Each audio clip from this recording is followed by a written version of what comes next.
नमस्कार आपण समस्त को टीएमजी ओडिया चैनल रे स्वागत। दर्शक बंधु आज हेउछि पवित्र दोल पूर्णिमा। वर्तमान ए भिडियोटी रे मो आपण मानकु एमिति एक तांत्रिक उपायटे जणाइबा पई जाउछि जे प्रयोग विधिटी जदि आपण माने विधि विधान अनुसार करि दियंती तेबे जहा सब आपणकर आर्थिक समस्या लागि रहिछि ता सब दूर हबो। ए दुनिया रे अनेक लोक अछंती जे माने कि टंका रोजगार करिबा पई अनेक किछि व्यवसाय वाणिज्य मध्य करंती किंतु तांको व्यवसाय वाणिज्यटी ठीक भाव में चलु न थाए। अनेक किछि काम धंदा करी अनेक कष्ट कला परे किछि टंका रोजगार करंती किंतु सही टंकाटी दुख कष्ट रे खर्च होई कि चली जाए। जेते टंका रोजगार करले मध्य हाथ रे टंकाटी हेले रहु न थाए। टंका एपटे आसी से पट को चली जाउ थाए। ताहेले आपण माने चिंता करंतु नाही। आज आपण मानकु मु एमिति एक चमत्कारी उपायटे जणाइबा पई जाउछि जे उपायटी जदि आपण माने आज दोल पूर्णिमा दिन करि दियंती तेबे आपण माने आपणको आर्थिक समस्या निश्चित भाव में दूर करि पारिबे। किंतु एथिपाई आपण माने मु जा सब विधि विधान अनुसार आपणको जणाउछि आपण माने मन ध्यान दे सुनंतु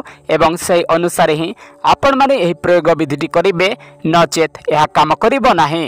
कारण तंत्र मंत्र यंत्र पाई विश्वास रो एकांत आवश्यक रही थाए।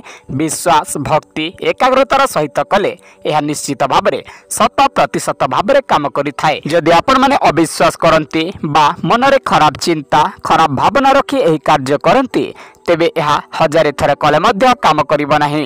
जदि आपण माने तंत्र मंत्र यंत्र को विश्वास करंती ताहेले ही एही वीडियोटी देखंतु एवं एही प्रयोग विधिटी करी निजर समस्यार समाधान करंतु।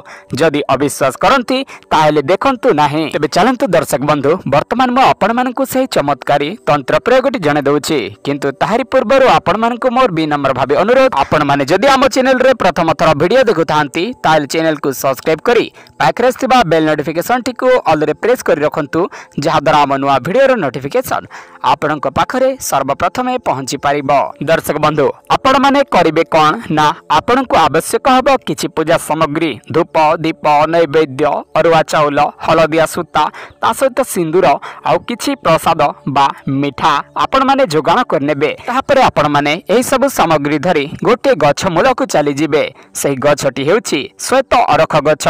वर्तमान आपनक मोबाइल स्क्रीन रे देखा जाउथिबा एही गछटी हेउछि श्वेत अरख गछ। आपण माने निश्चित भाव में देखिथिबे एही गछटी को चिन्हिथिबे मध्य। ताहापरे आपण माने करिवे कोन ना एही गछ मूल रे निमंत्रण अनुसार पूजा विधि करंतु जहा कि विधि विधान अनुसार वृक्ष निमंत्रण करंतु। जदि आपण माने वृक्ष निमंत्रण किपरि करा जाय जानि नाहंती ताहेले एही वीडियोटी देखि सारला परे हम पूर्व अपलोड वीडियो देखिबे निश्चित भाव में जानि जिबे। वृक्ष निमंत्रण पूजा विधि करि सारला परे आपण माने घर को चली आसीबे। ताहापरे आज रात्र 12टा समय रे आपण माने प्रथमे निजको शुद्ध करिवे ताहापरे शुद्ध वस्त्र धारण करिवे। ताहापरे मनरे किछि दुश्चिंता न रखी विश्वास और भक्तिर सहित आपण माने एही गछर चिरटी को गोटे निश्वास रे ओपाड़ी घर को आनिबे। ताहापरे ताहाको आपण माने गोटे ताबिज रे भर्ती करी कंचा क्षीर रे धोइबे। ताहापरे झुणा देबे एवं निज बाहुरे अंटारे बेकरे जोठी आपण माने धारण करबा को चाहंती सेठी निजे धारण करि नेबे। जदि आपण मानक व्यापार ठीक चालू नाही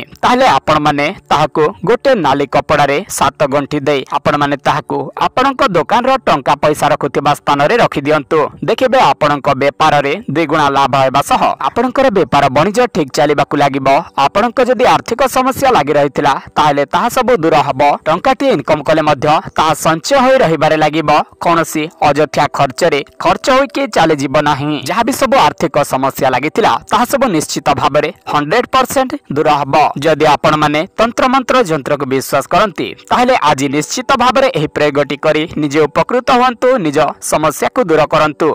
जदि अविश्वास करंती ताहले करंतु नाही।